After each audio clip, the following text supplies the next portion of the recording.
हे guys welcome back in विद्या मंदिर. So कालच्या लेसनपर्यंत आपण कंटिन्युटी म्हणजे काय, डिसकंटिन्युटी म्हणजे काय, ओके, डिसकंटिन्युटी टाईप्स कोणते असतात, एक असते जब डिसकंटिन्युटी, दुसरी असते रिमुवेबल डिसकंटिन्युटी. सो याबद्दल डिटेल डिस्कशन आपण केलेलं आहे पाठीमागच्या 2 लेक्चर्समध्ये. ठीक आहे. सो आज आपण त्यांच्यावरती आधारित काही क्वेश्चन्स सॉल्व करणार आहोत. ओके. सो म्हणून आपण आज एक्सरसाइज चालू करतोय आपला एक्सरसाइज 8.1 आणि 8.1चा क्वेश्चन नंबर फर्स्ट आपण इथे आज बघणार आहोत. So the first question is examine the continuity of. हे जे फंक्शन दिलं आहे ना, याची आपल्याला काय करायची, कंटिन्युटी चेक करायची गिव्हन पॉईंटला. ठीक ना. सो कंटिन्युटी कशी चेक करतात नीट लक्ष द्या. पहा इथे काय सांगितलं आहे आपल्याला, एक्झामाइन द कंटिन्युटी, याची कंटिन्युटी चेक करा x = -2ला. सो तुम्ही इथे जर लक्ष दिलं तर हे जे फंक्शन दिसतंय हे एक टाईपचं पॉलिनॉमियल फंक्शन आहे, राईट ना. आणि आपण शिकलो पहिल्याच लेक्चरमध्ये, तुम्हाला सांगितलं मी एक्झाम्पल्स ऑफ कंटिन्युटी काय काय असतं तिथे. जर तुमचं पॉलिनॉमियल फंक्शन असेल, लॉगरिथमिक फंक्शन असेल, एक्सपोनेन्शियल फंक्शन असेल, राईट ना. सो ते सगळे कसे असतात, ते सगळे कसे असतात, ऑलवेज कंटिन्युअस फंक्शन असतात. ओके, ऑलवेज कसे असतात, कंटिन्युअस फंक्शन असतात. म्हणजे हे जे फंक्शन आहे आपलं, हे f(x) = this, हे कसं असायला पाहिजे, कंटिन्युअस फंक्शन असायला पाहिजे. इथे काही याला सॉल्व वगैरे करायचं नाही आपल्याला, आलं लक्षात. इथे सॉल्व वगैरे करणार नाही आपण, याला डायरेक्ट काय करणार आपण, इथे डायरेक्ट लिहिणार, कारण हे एक टाईपचं पॉलिनॉमियल फंक्शन आहे आणि पॉलिनॉमियल फंक्शन इज ऑलवेज कसं असतं, कंटिन्युअस असतं.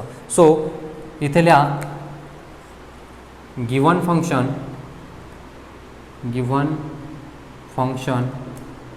is a polynomial function, is a polynomial function and polynomial function is always continuous. Okay, and polynomial function is always continuous, for all x belongs to r, right ना. सगळे x belongs to r म्हणजे r म्हणजे काय, real number. हे जे r दाखवलं आहे आपण, म्हणजे कोणताही नंबर घ्या तुम्ही रिअल नंबरमधून, रिअल लाईनवरचा कोणत्याही नंबरसाठी पॉलिनॉमियल फंक्शन ऑलवेज कसं असतं, कंटिन्युअस असतं. देअरफोर हे जे फंक्शन आहे, therefore f(x) = x³ + 2x² - x - 2 is continuous. हे कसं असेल, इज कंटिन्युअस ॲट x = -2.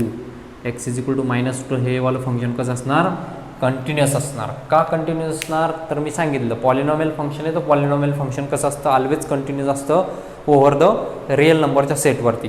म्हणून आणि हा एक जो येतो -2 आहे का real number, yes, -2 is a one real number. आणि x बिलॉंग्स टू r म्हटलं ना आपण इथे, तसं हा जो x आहे तो -2 आहे आणि -2 कुठं नाही, रिअल नंबरच्या सेटमध्ये नाही. म्हणून हे फंक्शन फक्त आता हे पॉलिनॉमियल फंक्शन आहे, म्हणून मी याला डायरेक्ट लिहिलं, आलं लक्षात. सो याला अशा पद्धतीने लिहायचं. ठीक आहे. आता नेक्स्ट आपल्याला सेकंड क्वेश्चन बघायचं आहे. इथे पहा, सेकंड क्वेश्चन दिलं f(x) = sin x for x π/4. म्हणजे x तुमचा लेफ्ट साईडने अप्रोच करतोय, पहा π/4ला. इथे फक्त π/4च लिमिटचे, कंटिन्युटी कुठे चेक करायची आपल्याला, कोणत्या पॉईंटला, π/4 या पॉईंटला आपल्याला कंटिन्युटी चेक करायची इथे. सो π/4ला कंटिन्युटी चेक करायची, तर π/4 तुमचा इथे असा मध्ये, ठीक ना. सो इकडे कोणीतरी 0 असेल, इकडचा अँगल पुढे कोण असणार, 90 डिग्रीचा असेल. म्हणजे एकदा तुम्ही इकडच्या साईडने अप्रोच करणार π/4ला, म्हणजे तुमचा x एकदा π/4च्या पाठीमागे असेल, इकडनं इकडे π/4कडे अप्रोच करेल. ओके, लेफ्ट साईड करून π/4कडे अप्रोच करेल. एकदा तुमचा x इकडनं इकडे अप्रोच करेल, राईट साईडकडून π/4ला अप्रोच करेल, राईट ना. इकडनं जेव्हा इकडे अप्रोच करतो त्यावेळेस त्याला बोलतो आपण लेफ्ट हँड लिमिट आणि याला बोलतो राईट हँड लिमिट.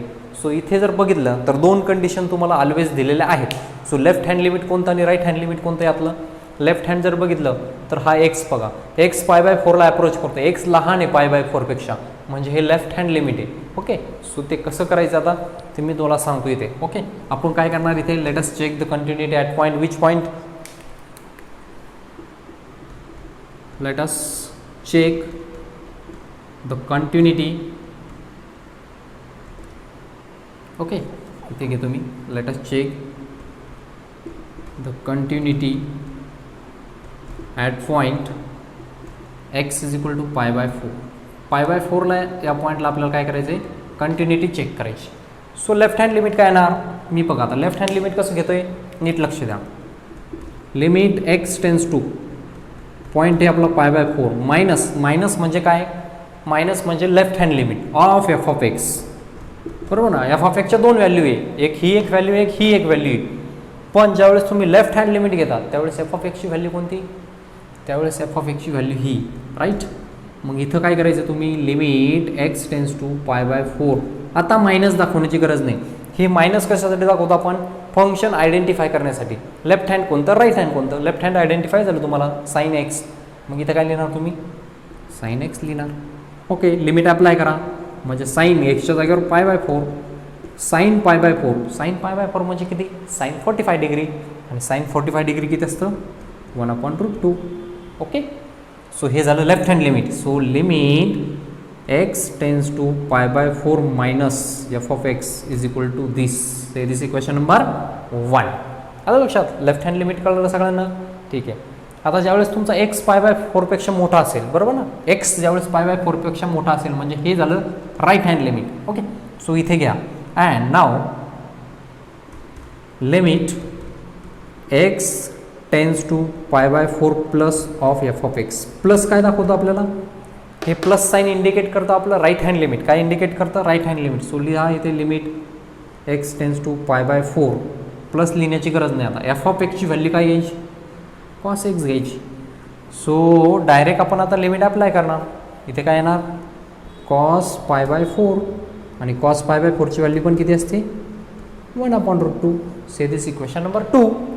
इथे लिहिताना काय लिहा, therefore limit x tends to pi by 4 of plus f of x, right ना. हे किती आलं, 1/√2 आलं. आणि फंक्शन कसे दोन्ही, साइन आणि कॉस फंक्शन आहे, राईट ना. ओके, एक कंडिशन तर सॅटिस्फाय झाली, तुमचं लिमिट एक्झिस्ट झालं पाहिजे, ही आपली पहिली कंडिशन असते कंटिन्युटीची, बरोबर ना. लिमिट एक्झिस्ट होणे काय असतं, लिमिट एक्झिस्ट होणे त्याला बोलतात आपण first condition of continuity. Second condition काय, आता सेकंड कंडिशन, ज्या पॉईंटला आपण कंटिन्युटी चेक करतोय त्या पॉईंटला फंक्शनची व्हॅल्यू आणि लिमिटची व्हॅल्यू कशी आली पाहिजे, सारखी सारखी आली पाहिजे, राईट ना. इथे जर बघितलं तुम्ही, लेफ्ट हँड लिमिट आणि right hand limit both exist and both are equal. So इथे काय लिहिणार तुम्ही, from 1 and 2, from 1 and 2 we get, कसं आलं लिमिट पहा, left hand limit equal to right hand limit. Limit x tends to pi by 4 minus f of x equal to limit x tends to pi by 4 plus f of x. दोन्ही limit कसे आहेत आपले, same limit आहेत. कसे आहेत, दोघे पण सारखे आहेत, विच इज इक्वल टू किती, दोघांचं लिमिट 1/√2. ओके, आता हे सगळं केल्यानंतर आपण काय करायचं आहे, पाय बाय 4 या पॉईंटला फंक्शनची व्हॅल्यू किती येते ते पण पाहावं लागेल ना. Okay, now f of pi by 4 बघा, कंडिशन कुठे कुठे दिली तुम्हाला, ही लेफ्ट हँड लिमिटची कंडिशन होती, ही लेफ्ट हँड लिमिटसाठीचं फंक्शन, हे राईट हँड लिमिटसाठीचं फंक्शन, आणि x is equal to pi by 4 पण दिलं आहे पहा. मग ज्यावेळेस तुमचा एक्स पाय बाय 4 असेल त्यावेळेस फंक्शनची व्हॅल्यू काय घ्या तुम्ही, कॉस एक्स घ्या, असं त्यांचं म्हणणं आहे.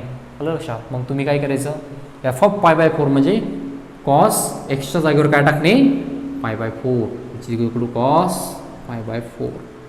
कॉस पाय बाय 4 म्हणजे किती, 1/√2. Therefore f of pi by 4 किती मिळाला तुम्हाला, 1/√2 मिळाला.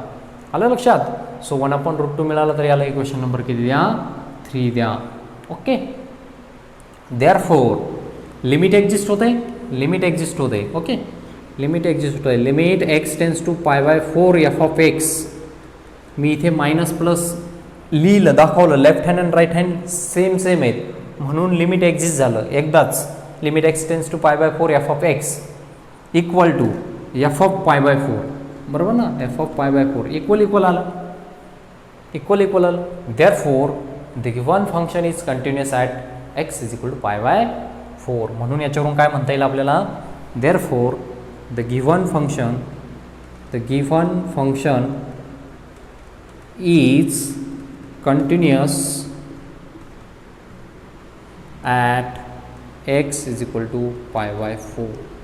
आलं लक्षात. म्हणून जर ते गिव्हन फंक्शन कसं असेल, कंटिन्युअस असेल. कुठे x इक्वल टू π/4 साठी कसं असणार, कंटिन्युअस असेल. ओके, आय थिंक तुम्हाला समजलेलं असेल.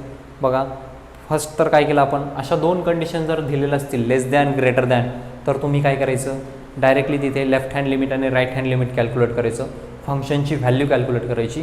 ओके, चेक करायचं लेफ्ट हँड राईट हँड सारखं असेल तर लिमिट एक्झिस्ट होईल. ओके, त्याच्यानंतर फंक्शनची value at that point check करायची. आपल्याला π/4 या पॉईंटला चेक करायची होती, ती पण व्हॅल्यू 1/√2 आली. लिमिटची पण व्हॅल्यू 1/√2, फंक्शनची व्हॅल्यू पण त्या पॉईंटची किती आली, 1/√2 झाली. म्हणजे दोघे इक्वल आहे. म्हणून आपलं तिन्ही कंडिशन इथे सॅटिस्फाय होतात. म्हणून इथे काय झालं, therefore the function is continuous at x is equal to π/4. Okay, चला आपण आता नेक्स्ट पुढचा तिसरा क्वेश्चन पाहूया यातलाच. So this is very important, हे खूप इम्पॉर्टंट आहे. आय थिंक तुमच्या लक्षात येत असेल. अशा पद्धतीने आपण कंटिन्युटी चेक करतो. ओके, नेक्स्ट जे आहे थर्ड वन बघा, इथे दिलं आहे आपल्याला. तिसरं पण एकदम सोपं दिलं आहे. थर्ड वन f(x) काय दिलं आहे, f(x) ची व्हॅल्यू दिली तुम्हाला x² - 9 for x not equal to 3 आणि equal to 8 for x equal to 3. आता पहा, तुम्ही बोलताल इथे सर इथे लेफ्ट हँड लिमिट आणि राईट हँड लिमिट घ्यायचं कोणतं, बरोबर ना. मागच्या एक्झाम्पलमध्ये लेस दॅन π/4 होतं, असं होतं ना, x लेस दॅन π/4 किंवा x greater than equal to π/4 असं होतं. इथे कुठे तसं काय, ठीक आहे, इथे नसू द्या तसं. Left hand right hand limit इथे दिलेलं नाही, म्हणजे तुम्ही काय करायचं, डायरेक्ट लिमिट घ्यायचं. आलं लक्षात. डायरेक्ट लिमिट कुठं घ्यायचं, x is equal to x not equal to 3 साठी फंक्शनची व्हॅल्यू घ्यायची, याचं लिमिट घ्यायचं. ओके, कारण की x इज इक्वल टू 3 साठी f(3) ची व्हॅल्यू येणार तुमची 8. f(3) ची व्हॅल्यू तुम्हाला ऑलरेडी दिलेली 8. ओके, ज्यावेळेस तुमचा x not equal to 3, x ज्यावेळेस 3 नाही, त्यावेळेस फंक्शनची व्हॅल्यू किती, x² - 9 (x - 3). ओके, म्हणून तुम्हाला काय करायचं, इथे x नॉट इक्वल टू 3 साठी याचं लिमिट घ्यायचं. ओके, पहा आता कसं करायचं आपण, let us check the continuity at x is equal to 3. Okay, x is equal to 3 साठी मग या लिमिट घ्यायचं लगेच. Limit x tends to 3 of f(x) equal to limit x tends to 3 of, पहा बरं नीट लक्ष द्या, x tends to 3 of f(x) घेताना कोणता घ्यायचा आपण, f(x) ची ही एक व्हॅल्यू, ही एक व्हॅल्यू, पण घेताना आपण ही घ्यायची, हिचं लिमिट कॅल्क्युलेट करायचं आहे. सो x² - 9 (x - 3) डायरेक्ट टाकलं x इज इक्वल टू 3 तर हे 0 होऊन जाईल, त्याला काही मिनिंग राहणार नाही. बरं, तुम्ही सुरुवातीला एक फॉर्म्युला शिकलात बघा, limit x tends to a x⁻n - a⁻n upon x - a, बरोबर ना, शिकलो की नाही. तर ते काय होतं, n इंटू a⁻n - 1. ओके, असा फॉर्म्युला होता. सो इथे पण तोच फॉर्म्युला आपण यूज करूयात. पहा कसा करायचा, लिमिट x टेन्स टू 3, इथं जो पॉवर आहे तोच इथे पाहिजे, मग 9ला आपण 3चा स्क्वेअर लिहू अपॉन x - 3. वरती जसं आहे तसंच खालती पाहिजे ना, त्यासाठी मी सांगितलं होतं फॉर्म्युले पाठ ठेवा, बरोबर. मग हे काय येणार, n म्हणजे 2, a म्हणजे 3 रेस टू 2 - 1 म्हणजेच किती, 2 इंटू 3चा पॉवर म्हणजे 3च, 2 इंटू 3 म्हणजे 6. सो लिमिट किती मिळालं तुम्हाला, therefore limit x tends to 3 of f(x) is equal to 6, right. Okay, and फंक्शनची व्हॅल्यू f(3) ची व्हॅल्यू किती, f(3) is equal to 8. Say this equation number 2. लिमिटची व्हॅल्यू आणि फंक्शन ॲट दॅट पॉईंट, ज्या पॉईंटला आपण फंक्शनची व्हॅल्यू कॅल्क्युलेट करतोय त्या दोघांची व्हॅल्यू सेम आली का, नाही आहेत. मग इथे काय लिहिणार तुम्ही, मी आता इकडे लिहितोय, ठीक आहे. बघा अशा सोप्या पद्धतीने आपल्याला इथे कॅल्क्युलेट करावं लागतं.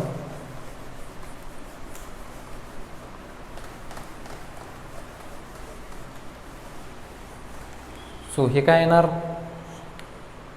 याच्यावरून काय लिहिणार तुम्ही, from 1 and 2 we write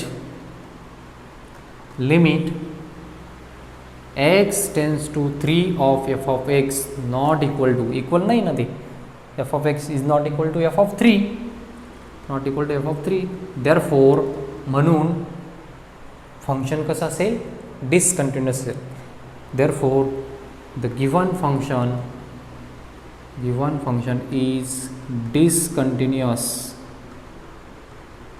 at x is equal to 3. म्हणून x is equal to 3 साठी हे फंक्शन कसं आहे, डिसकंटिन्युअस आहे. ओके, आय थिंक तुम्हाला हे तिन्ही क्वेश्चन्स चांगले समजलेले असतील. ठीक आहे. ओके, सो अशा पद्धतीने याला इथे सॉल्व करायचं होतं. बाकी राहिलेले आपण क्वेश्चन्स नेक्स्ट लेक्चरमध्ये कवर करूयात. ओके, तोपर्यंत बाय, ऑल ऑफ यू.